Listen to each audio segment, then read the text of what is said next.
윤슬과 다솜의 다시 쓰는 프로필!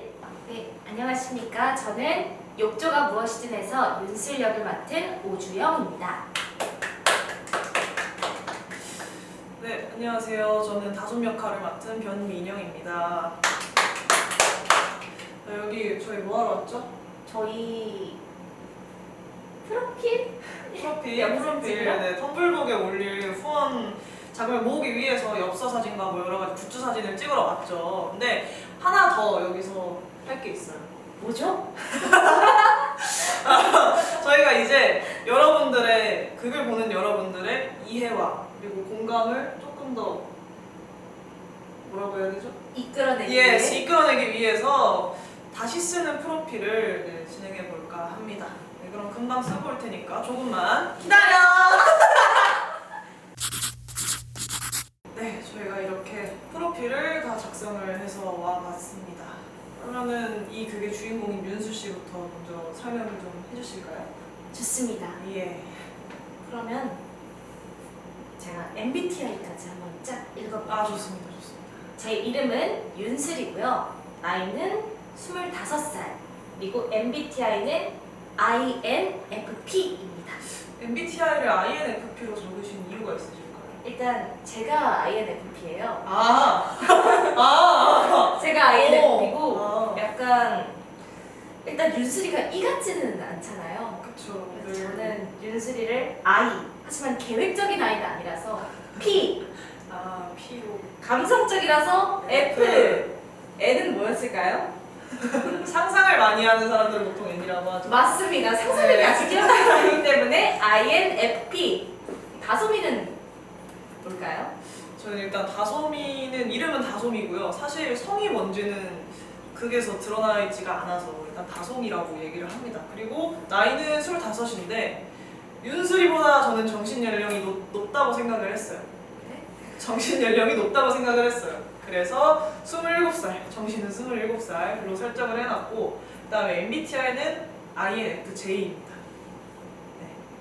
제 생각에는 아무래도 방에 틀어박혀 있는 걸 좋아해요. 다솜이는 방에 있는 걸 좋아해요. 그래서 I로 설정을 했었고 이제 F여야지만 윤술과 함께 슬퍼하고 기뻐하고 할 수 있을 것 같아서 F로 설정을 했습니다.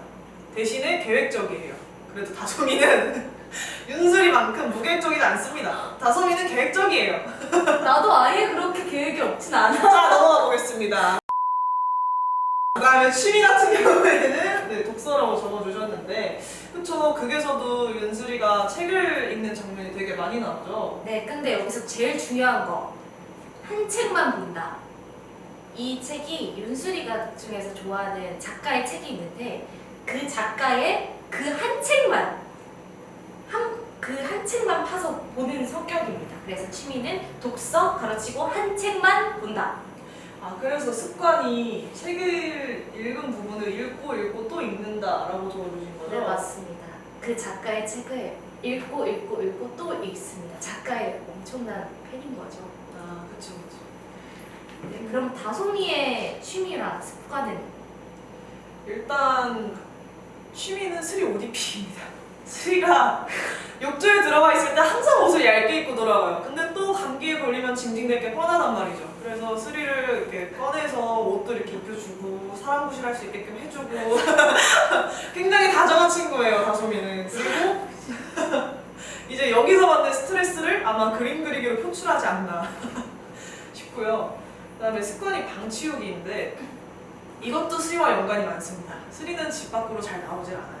근데 그렇다고 집을 또 깔끔하게 유지하는 스타일은 아니거든요. 그래서 뭐가 이렇게 널브러져 있을 거예요. 그럼 다솜이는 그걸 묵묵히 치웁니다. 그리고 저는 그게 습관이 됐죠. 제가 어지르는 쪽인 거고 이제 이쪽이 치우는 쪽. 그쵸. 그래서 저는 취미부터 습관까지 전부 스리와 관련되어 있는, 정말 스리만 바라보고 스리만 사랑하고 있는 그런 캐릭터라고 볼 수 있습니다. 그럼 내가 뭐가 돼? 그냥 뭐가 되는 거죠, 그냥. 그냥 뭐가 되는 거죠. 그래서 매력 포인트가 당당함, 자기가 썼어요. 이거 제가 쓴 거 아니에요? 당당함과 귀여움이라고 적어 놓으셨네요. 귀엽잖아. 대답. 카메라 보고 해주세요.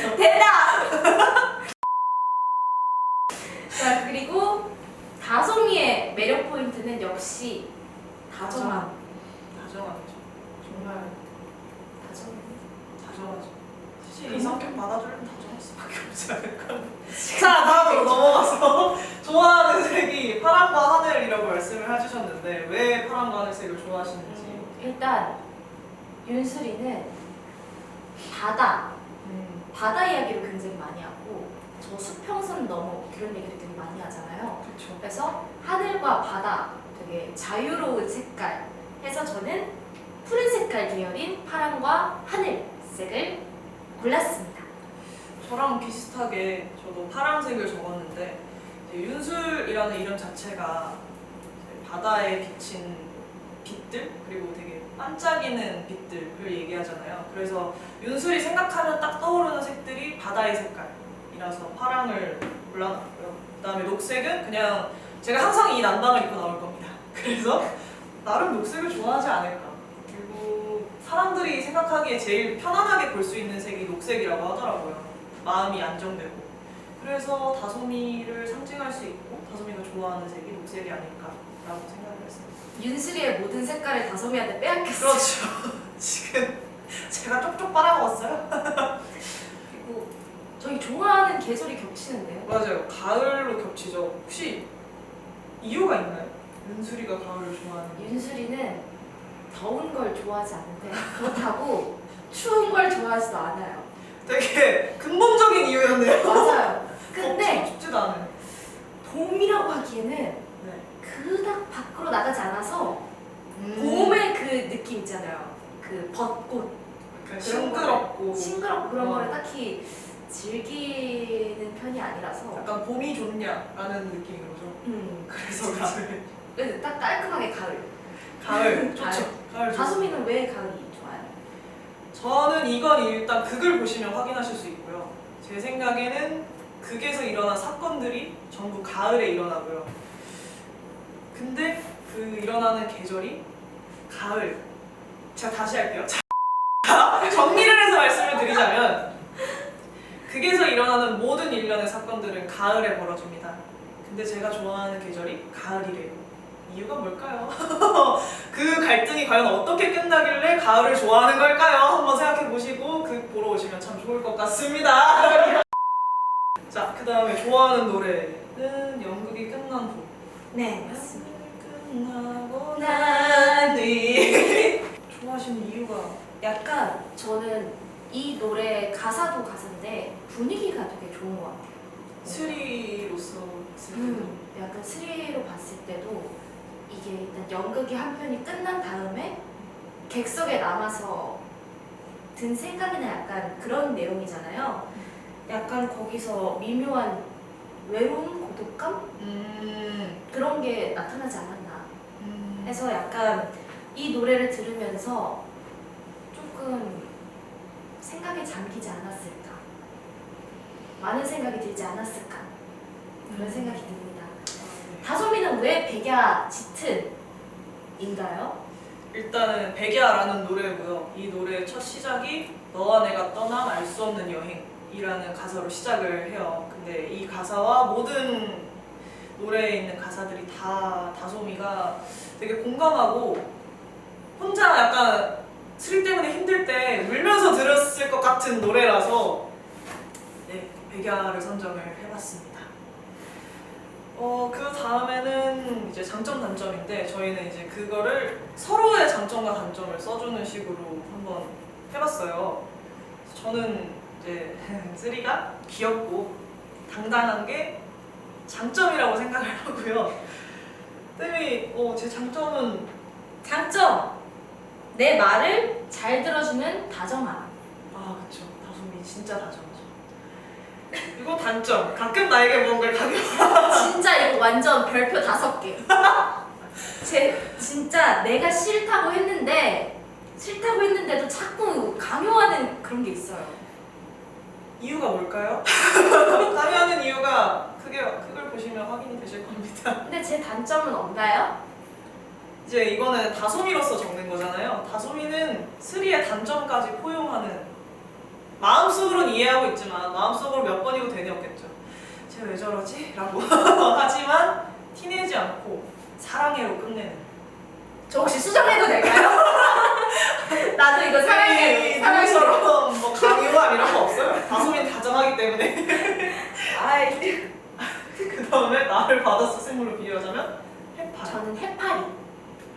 왜냐면 해파리가 되게 바닷속에서 되게 부드럽고 자유롭게 막 말랑말랑하게 막 움직이잖아요. 근데 사람들이 건드리면 독을 쏜단 말이죠.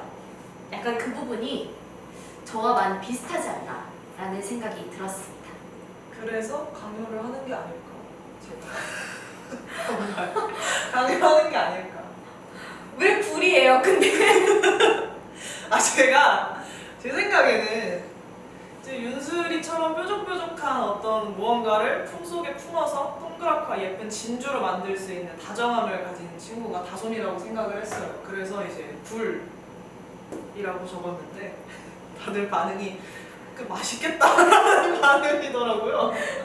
나는 저 보자마자 드립밖에 생각 안 났어. 뭐죠? 나도 굴 좋아해. 이 얼굴. 자, 자, 다음 걸로 넘어가서 네, 나를 표현할 수 있는 대사 한마디. 저는 이 대사가 되게 윤슬이를 잘 설명한다고 생각해요. 나는 아가미가 없는 물고기야. 이게 되게 마음에 와닿더라고요. 혹시 해시태그 관련이 있는 대사인 건가요? 네, 맞아요. 설명 한 번만 해주시겠어요? 약간 윤슬이는 좀 내적으로 많이 외로워하고 힘들어하고 약간의 결핍이 있는 아이예요. 그래서 물고기가 아가미가 없으면 물속에서 숨을 쉴 수 없고 좀 살아가기 힘들잖아요. 그것처럼 이제 윤슬이도 아가미가 없는 것처럼 살아가는데 약간 좀 숨이 막히고 힘들고 약간 그런 거를 딱 한 문장으로 설명할 수 있는 나는 아가미 없는 물고기야.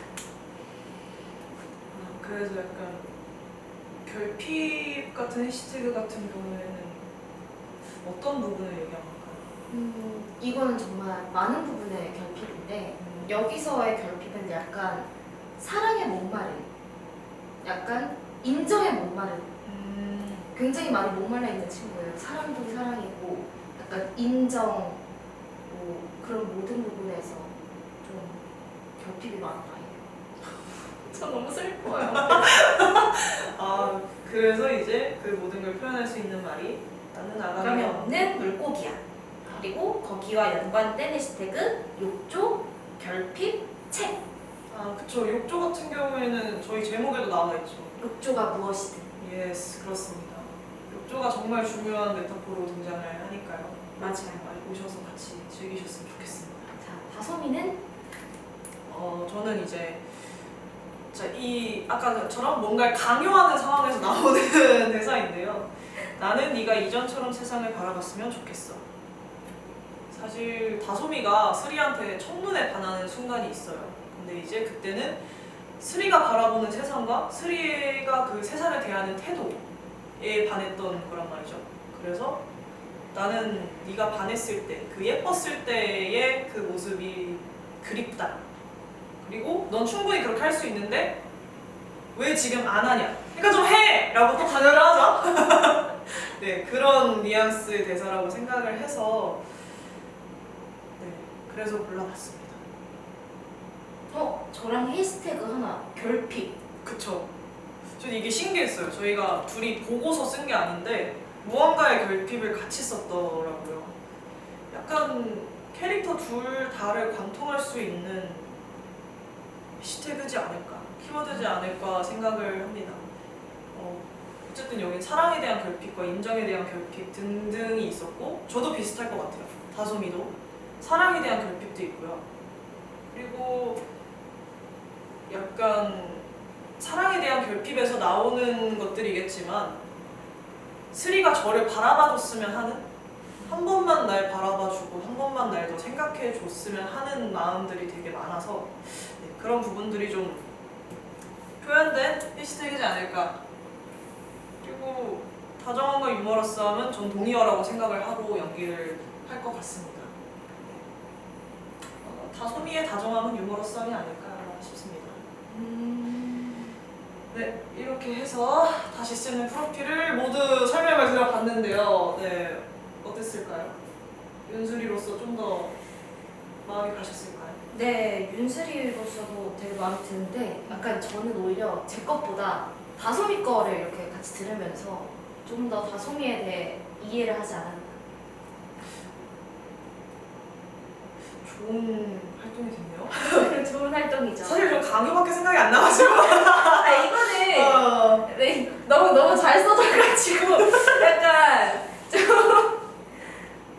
뭐 그래서 저는 강요하는 다솜이었고요.